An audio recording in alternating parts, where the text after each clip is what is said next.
बिस्मिल्लाहिर्रहमानिर्रहीम। Lecture of general science for 10th class. आज हम डिस्कस करेंगे ट्रांसफार्मर के बारे में। तो सबसे पहले हमें ये पता होना चाहिए कि ट्रांसफार्मर क्या है। तो ट्रांसफार्मर एक डिवाइस है। कैसा डिवाइस है? ऐसा डिवाइस है जिससे एसी करंट जो है, एसी वोल्टेज जो है, उसको कम या ज़्यादा किया जा सकता है। ट्रांसफार्मर एक ऐसा डिवाइस है जिससे एसी वोल्टेज को कम या ज़्यादा किया जा सकता है। अगर हम देखें तो ट्रांसफार्मर जो है इसमें 2 कॉइल्स होती हैं, ठीक है, जो कि लोहे के कवर पर लिपटी हुई होती हैं। अब अगर हम देखें तो जो 2 कॉइल्स होती हैं उनमें से एक कॉइल को प्राइमरी कॉइल कहा जाता है और दूसरी कॉइल को सेकेंडरी कॉइल कहा जाता है। जब करंट जो है वो प्राइमरी कॉइल में से गुज़रती है तो इंडक्शन की वजह से करंट जो है वो सेकेंडरी कॉइल में से भी गुज़रने लगती है। तो अगर हम देखें नंबर ऑफ़ टर्न्स की तादाद, तो सेकेंडरी कॉइल जो है उसमें जो नंबर ऑफ़ टर्न्स की तादाद होती है वो इक्वल होती है सेकेंडरी कॉइल के वोल्टेज के, और प्राइमरी कॉइल में जो नंबर ऑफ़ टर्न्स होते हैं वो इक्वल होते हैं प्राइमरी कॉइल में वोल्टेज के, यानी Vs is equals to Ns और Vp is equals to Np। Vs क्या है? वोल्टेज इन सेकेंडरी कॉइल, और Ns क्या है? Number of turns in secondary coil. जबकि Vp क्या है? वोल्टेज इन प्राइमरी कॉइल, और Np क्या है? Number of turns in primary coil. अब हमारे पास जो ट्रांसफार्मर है इनकी 2 टाइप्स हैं। एक स्टेप अप ट्रांसफार्मर है और दूसरा स्टेप डाउन ट्रांसफार्मर है। अब अगर सेकेंडरी कॉइल जो है उसमें नंबर ऑफ़ टर्न्स ज़्यादा है प्राइमरी कॉइल की निस्बत, तो इसे स्टेप अप ट्रांसफार्मर का नाम दिया जाता है, ठीक है। और स्टेप अप ट्रांसफार्मर जो है ये वोल्टेज को बढ़ाता है। और सेकंड हमारे पास स्टेप डाउन ट्रांसफार्मर है जिसमें प्राइमरी कॉइल जो है उसमें नंबर ऑफ़ टर्न ज़्यादा हैं as compare to secondary coil. तो स्टेप डाउन ट्रांसफार्मर जो है ये वोल्टेज को कम करता है, ठीक है। अब अगर हम बात करें ट्रांसफार्मर के यूज़ की कि इसको कहाँ पे यूज़ किया जाता है, तो ट्रांसफार्मर के ज़रिए जो टेप रिकॉर्डर हैं, रेडियो है, कंप्यूटर वगैरह हैं, उनमें ट्रांसफार्मर के ज़रिए जो 220 वोल्ट का करंट होता है उसको कम करके 6, 9 और 12 वोल्ट तक जो है वो मुहैया किए जाते हैं। नेक्स्ट हम देखते हैं डायरेक्ट और अल्टरनेटिंग करंट। अब डायरेक्ट करंट क्या है और अल्टरनेटिंग करंट क्या है? सबसे पहले हमें ये पता होना चाहिए कि करंट क्या है। तो जब किसी कंडक्टर को एक बैटरी के साथ जोड़ा जाता है तो उसमें से करंट फ्लो करने लगता है, ठीक है।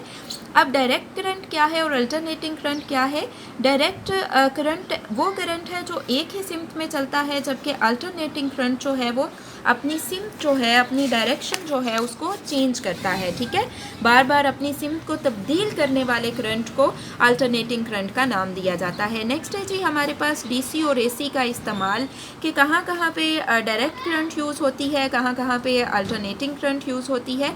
तो टार्च, घड़ियों और खिलौनों वगैरह में सेल इस्तेमाल होते हैं, और उन सेल्स में करंट का जो ज़रिया है वो डायरेक्ट करंट है, ठीक है।